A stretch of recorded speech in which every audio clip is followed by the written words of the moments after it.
اعلان اور ہوتا ہے، ایجاد اور ہوتا ہے۔ ایک شخص نے آ کر میرے معصوم امام سے کہا، مولا آیت تطہیر کے نازل ہونے کے بعد اہل بیت پاک ہوئے؟ یہ 9 ہجری کی آیت ہے، سرکار 1 سال بعد رحلت فرما جائیں گے۔ یہ آیت 9 ہجری کی ہے، آیت مباہلہ اور آیت تطہیر۔ آیت تطہیر کے نازل ہونے کے بعد اہل بیت پاک ہوئے؟ میرے معصوم امام کی پیشانی پر بل آ گیا۔ حضرت نے فرمایا، یہ سوال تم نے کیسے کر دیا؟ اگر آیت تطہیر کے نازل ہونے کے بعد اہل بیت پاک ہوئے ہیں تو سورہ توحید کے نازل ہونے کے بعد اللہ ایک ہوا ہے۔ اللہ ہمیشہ سے وحدہ لا شریک، ایسے ہی اہل بیت ہمیشہ سے طاہر و مطہر۔ اعلان طہارت اس وقت ہو رہا ہے جب ضرورت پڑی ہے۔ قرآن مجید سورہ مبارکہ نور کی آیہ کریمہ، بیت کا گھر بات کی ہے میں نے، اہل بیت کی بات کی ہے، بیت کی بات ہو رہی ہے۔ ایک آیت بیت سے متعلق سن لیجئے، فی بیوت اذن اللہ ان ترفع ویذکر فیہا اسمہ، ان گھروں کو تعمیر کرو، فی بیوت اذن اللہ ان ترفع، جن گھروں میں اللہ کا نام لیا جاتا ہے، اللہ کا ذکر کیا جاتا ہے، ان گھروں کو بلند کرو، تعمیر کرو، سجاؤ سنوارو، گراؤ نہیں، منہدم نہیں کرو، ان گھروں کو مٹاؤ نہیں۔ قرآن پکار کے کہہ رہا ہے جن گھروں میں اللہ کا نام لیا جاتا ہے ان گھروں کو تعمیر کرو، ان گھروں کو بناؤ، ان گھروں کو سنوارو، اپنے گھر سے زیادہ ان گھروں کو اچھا بناؤ جس میں اللہ کا نام لیا جاتا ہے۔ فی بیوت اذن اللہ ان ترفع ویذکر فیہا اسمہ، جب یہ سورہ نور کی آیت نازل ہوئی، سرکار نے اصحاب کو بتایا کہ اللہ نے یہ پیغام نازل کیا ہے کہ ان گھروں کو تعمیر کرنا ہے جن گھروں میں اللہ کا نام لیا جاتا ہے۔ تو ایک صحابی محترم کھڑے ہو گئے رضی اللہ تعالیٰ عنہ، کہا یا رسول اللہ وہ کون سے گھر ہیں کہ جنہیں تعمیر کرنا ہے؟ سرکار نے فرمایا بیوت الانبیاء، انبیاء کے گھر۔ بھائی میں یہاں ایسے آگے نہیں بڑھوں گا، ہمارا عقیدہ ہے اور سینہ ٹھوک کر عقیدہ ہے کہ ہم مولا علی کو انبیاء سے افضل مانتے ہیں۔ ہمارے نبی کے بعد اگر کائنات میں کوئی صاحب فضیلت ہے تو علی۔ ہمارے پاس دلائل ہیں، دلیل سنو۔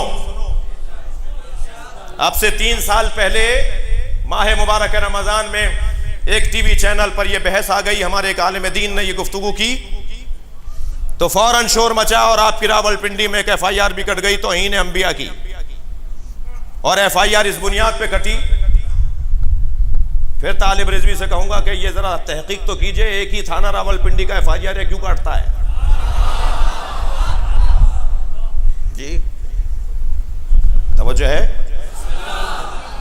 آپ کیوں پریشان ہو رہے ہیں؟ میرا تو سوال ہے۔ FIR کٹ گئی کہ جی جو یہ کہے گا کہ علی مولا انبیاء سے افضل ہیں وہ توہین انبیاء کر رہا ہے اور اس میں توہین انبیاء کی سزا لگے گی اور FIR کٹے گی۔ پہلے تو میں آپ سے گزارش کروں، آپ سے کہہ کر کسی اور سے کہہ رہا ہوں کہ یہ FIRوں کی بیلنس پالیسی اچھی نہیں ہے۔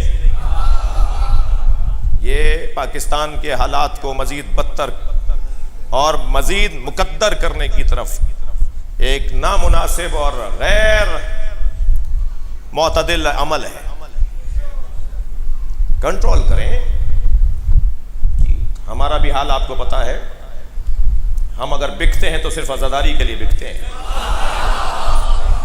ہم سب کچھ قربان کر دیتے ہیں، سب کچھ دے دیتے ہیں، ہمارا سب لے لو، ہم صرف عزاداری کے لیے۔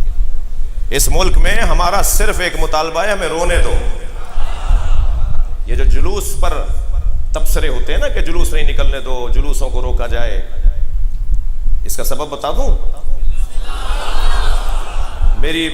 ہمارے مزاج میں نہیں ہے بہت زیادہ۔ اب بھی میں کل بھی ایک جگہ گیا تھا تو میں اپنے وہ دوست بھی جنہوں نے بلایا تھا وہ جانتے ہیں کہ 10 دفعہ بلانے پہ 1 دفعہ ٹائم نکال پاتا ہوں، بہت چھوٹا سا ذاکر ہوں، اور اپنے خطابت پر بھی کوئی مجھے بھروسہ اور اعتبار نہیں ہے، یعنی میں اعتماد نہیں ہے، میں خطیب بھی بہت اچھا نہیں ہوں، لیکن ٹائم نہیں ہے تو بہت شوق نہیں ہے کہیں آنے جانے کا۔ مگر ایک دفعہ ایسے ہی ہم ایک نشست میں تھے تو بحث ہونے لگی کہ یہ جلوس فلاں روڈ سے گزر کر فلاں گلی میں جائے گا اور پھر کچھ دیر کے بعد کوئی 15-20 منٹ کے بعد دوبارہ روڈ پر آ جائے گا. تو اس گلی میں رہنے والوں میں ایک مفتی صاحب تھے, وہ کہنے لگے ہماری گلی میں جلوس نہیں آئے گا. تو جو ڈپٹی کمشنر صاحب وہاں بیٹھے تھے انہوں نے کہا مولانا 20 منٹ کی بات ہے, جائیں گے اور پھر دوبارہ, وہ پرانا روٹ ہے جی, 70 سال سے 80 سال سے کرتے آ رہے ہیں, پاکستان بننے سے پہلے کے جلوس ہیں اس ملک میں. جب یہ راجہ بازار کا مسئلہ ہوا تھا نا, اس وقت بھی یہ زبانیں چلی تھیں جیسے اب چلنے لگی ہیں. تو اس وقت میں بھی ہمارے بزرگوں نے ایک بڑا حسین جملہ کہا تھا, اور وہ جملہ یہ کہا تھا کہ یہ بازار نہیں تھا مگر جلوس تھا. تو اگر تمہیں کسی چیز کو کہیں اور لے جانا ہے تو بازار لے جاؤ, جلوس نہیں جائے گا. ایک بات. دوسری بات یہ کہ جب یہ کہتے ہو نا کہ جلوسوں کو شہر سے باہر بیابانوں صحراؤں میں کوئی جگہ دے دو ان لوگوں کو ماتم کرنے کے لیے اور جلوس نکالنے کے لیے, تو میرا تو موٹا سا سوال ہے, میں نے اس وقت بھی ایک رسانے پر کہا تھا, پھر تکرار کر رہا ہوں کیونکہ وہ باتیں دوبارہ دہرائی جا رہی ہیں. اور یہ بھی میں آپ سے کہہ دوں کہ کچھ ہی مدت کے بعد پاک فوج کے ایک سربراہ نے آ کے بتایا کہ کیا ہوا تھا. جی کیا ہوا تھا, خود ہی کالے کپڑے پہن کر اپنے مدرسے پہ حملہ کر رہے تھے جی. اور آج میں آپ کو بشارت دے دیتا ہوں کہ یہ جو 2 شکایتیں ہم سے ہوئی ہیں نا اس ملک کے اندر, ایک اسلام آباد میں اور ایک کراچی میں, تو آج میں آپ کو بشارت دیتا ہوں کہ 2-4-5 سال سے زیادہ نہیں گزرے گا وقت کہ سب پتہ چل جائے گا کہ سازش کیا تھی.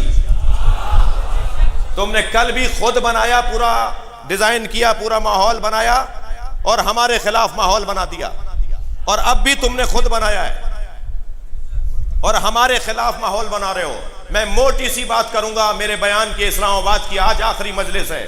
خبردار, عزاداری اور تشیع 2 چیزوں کے نام نہیں ہیں. شیعت اور عزاداری ایک ہی چیز کو کہتے ہیں. جب تم عزاداری پر پابندی لگانے کی بات کر رہے ہو تو تم سیدھا سیدھا کہہ رہے ہو تشیع پہ پابندی لگا دو.